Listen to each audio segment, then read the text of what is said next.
Okay, so what we're going to talk about today is we're going to talk about how to prove that a sequence does not converge to this particular number. So the sequence we're looking at is 5 minus 2n over 3n, right? And our terms of the sequence aren't really that informative. So if we want to figure out what's going on, we want to look at the graph. Now the graph is informative, and the graph is nice because it looks like it's a decreasing function. But unfortunately, it looks like it passed our negative a third pretty early on, and it's just keeping on going. Okay.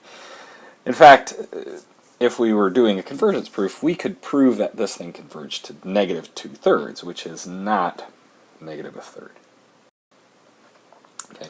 So if we want to show that something doesn't converge, we need a definition that works, and we do this by negating our definition of convergence. Right? Negating the definition of convergence means that all of our quantifiers have to flip. In the definition of convergence, that had to be true for every epsilon. If it's not true for every epsilon, there has to be at least one. So we're going to construct that epsilon later on. Before we constructed a positive integer n that worked, and if we can't do that, that means that it has to that this thing has to hold for all of them, right? So it's going to be our positive integer capital N that's going to be arbitrary. And then before we had all of the little n's past that big N worked, okay?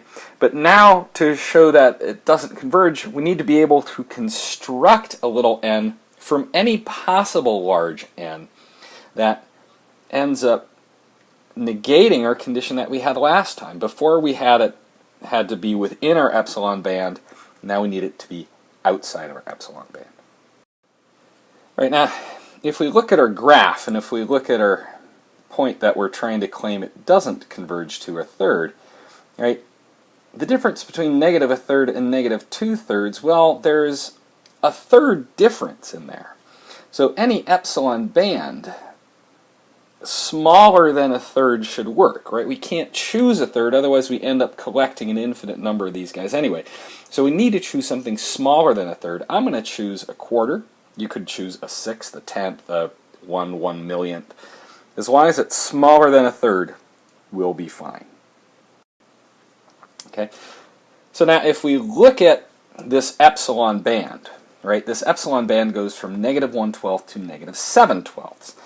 And the only problem with this is that whatever capital N people choose, we need to pick a little n that's larger than it, right? N has to be greater than capital N. But we also need to pick things that fall outside of our band, right? Fall outside of our negative 1/12 and negative 7/12. And if we look at this, right, if someone picks a capital N back here, we need to choose our little n's on this side of the dividing line. If someone picks a capital N down here, pretty much anything larger should work.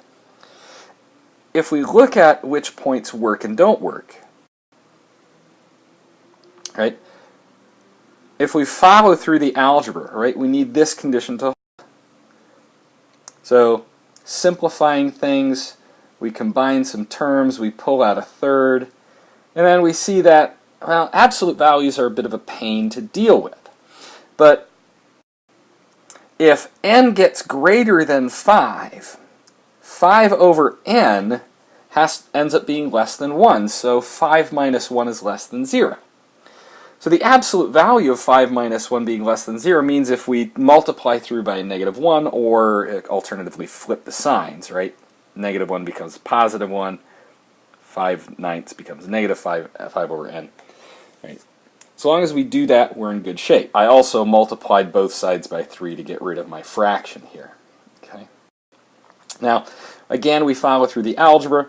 We subtract by 1 on both sides, and then multiply by negative 1, which flips our inequality.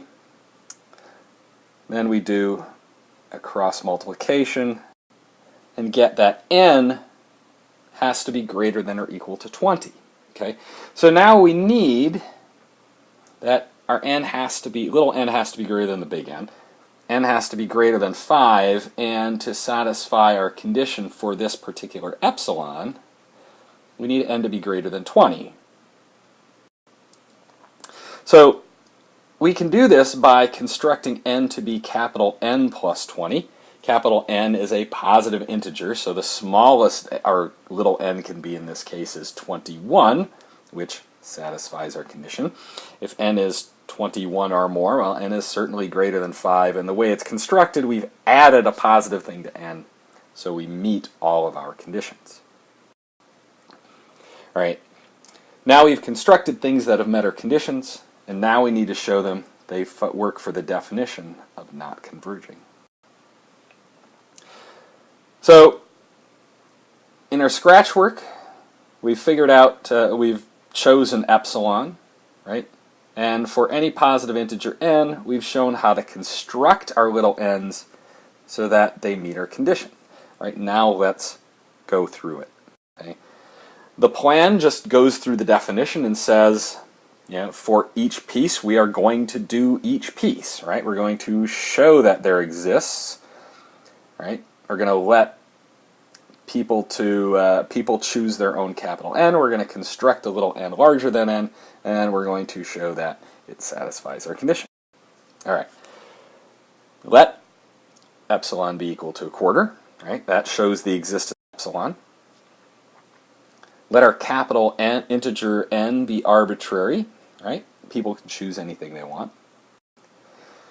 Let n be capital N plus 20. Right?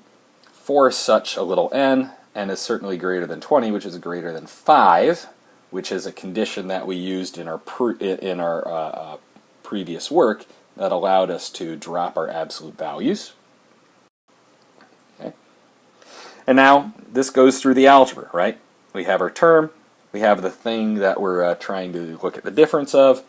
We do our algebra, put it together, we pull out a third, we simplify our term, and now we use this. Okay? So that's going to be equal to a third minus 5 over n. Right? So this thing, which is equal to that, well, we have this little n, but little n is bigger than 20. So if we replace little n by 20, the fraction gets larger. Right? But we're subtracting the larger, which means that this thing is smaller. Right? If we subtract a larger term, we get a smaller number. Okay? Well, 5 over 20ths we can simplify down to a quarter. We can do the subtraction. We get 1/3 times 3/4, which is a quarter, which is our epsilon, which means we have given the thing that we wanted.